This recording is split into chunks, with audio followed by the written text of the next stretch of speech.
लग्न झाल्यानंतर संसाराला सुरुवात केल्यानंतर नवरा बायकोला खरंच स्वतःच्या घराची गरज भासते का? तर हाय हॅलो नमस्कार, Shri Swami Samarth. Welcome to my mini blog. कालच्या ब्लॉगमध्ये तुम्ही पाहिलं होतं की गावी आलेलो होतो मामाच्या.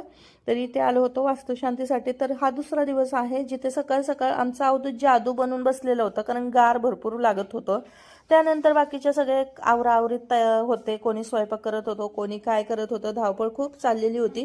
त्यानंतर रांगोळीचं काम मी हाती घेतलं होतं, कारण की दोघींनी मिळून रांगोळीचं काम हाती घेतलं. रांगोळी काढायला कोणी नव्हतं, त्याच्यामुळे आम्हाला तर ते काम आवडतं, तर त्याच्यामुळे आम्ही ते चोखपणे पार पाडलं. रांगोळी कशी आली नक्की सांगा.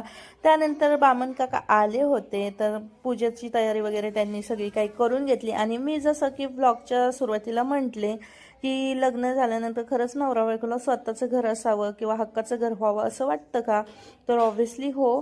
कारण की लग्न झाल्यानंतर तुमच्याकडे किती मोठं घर असू द्या, किती छान घर असू द्या, पण जेव्हा लग्न होऊन नवरा बायको संसाराला सुरुवात करतात, हळूहळू गोष्टी पुढे जातात, तेव्हा खरंच स्वतःला खरंच एक हक्काचं घर असावं प्रत्येकाला वाटतं. कारण स्वतःच्या स्वकष्टातून उभं केलेलं जे काय असतं ना, त्याचं समाधान काय वेगळंच असतं. आणि प्रत्येक नवरा बायकोच्या मला वाटतं बाबतीत हीच गोष्ट घडत असेल की जेव्हा ते संसाराला सुरुवात करतात, जबाबदाऱ्या पडतात, हळूहळू पुढे जातात, तसं तसं त्यांना पण वाटतं की एखादा हक्काचं घर असावं जे दोघा नवरा बायकोंनी मिळून उभं केलेलं असावं.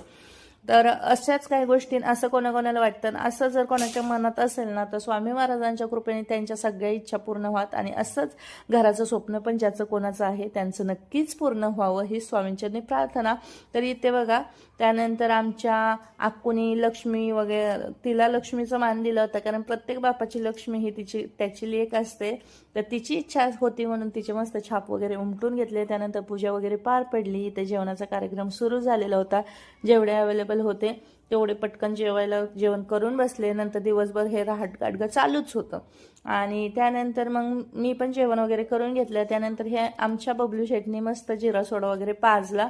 त्यानंतर भजनाचा कार्यक्रम सुरू झाला. तर भजन वगैरे घरगुतीच केलं सगळ्यांनी, मस्त नाही का भजन वगैरे तिथे केलं. आणि खरंच अशा गोष्टी झाल्या ना, चांगलं घरात फंक्शन असलं ना, की ह्या पारंपरिक गोष्टी करायला पण भारी वाटतात. त्याच्यानंतर ह्या आजीबाईसोबत गप्पा मारत बसले. ही जी आजीबाई आहे ना आमची मत्राई, ती इंग्रजांच्या काळातली आहे बरं का. तिला म्हणजे इंग्रजांचा काळ पूर्ण आठवतो. ती छोटी होती, ती सगळं